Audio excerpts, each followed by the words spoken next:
সেনাকুঞ্জে সশস্ত্র বাহিনী দিবস এর সংবর্ধনা অনুষ্ঠানে সাবেক প্রধানমন্ত্রী ও বিএনপির চেয়ারপারসন খালেদা জিয়ার সঙ্গে কথা বলেছেন অন্তর্বর্তী সরকারে থাকা 3 উপদেষ্টা মাহফুজ আলম, আরিফ, সজীব ও নাহিদ ইসলাম। একই অনুষ্ঠানে খালেদা জিয়ার সঙ্গে কথা বলেছেন অন্তর্বর্তী সরকারের প্রধান উপদেষ্টা নোবেলজয়ী ডক্টর মোহাম্মদ ইউনূস। দীর্ঘ 1 যুগ পর সশস্ত্র বাহিনী দিবসের সংবর্ধনা অনুষ্ঠানে যোগ দিতে সেনাকুঞ্জে যান বিএনপির চেয়ারপারসন বেগম খালেদা জিয়া।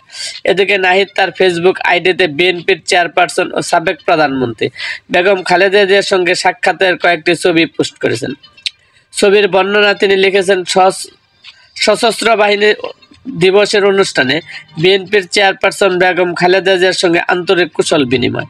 বৃহস্পতিবার 21 নভেম্বর রাতে সামাজিক যোগাযোগ মাধ্যমে ফেসবুকে দেওয়া একটি পোস্টে তিনি এ মন্তব্য করেন। পোস্টটি শেয়ার করে তিনি লেখেন, মুক্ত খালেদা জিয়া ও সরকার প্রধান ডক্টর মোহাম্মদ ইউনূস বৈষম্য বিরোধী ছাত্র আন্দোলনের অন্যতম অর্জন।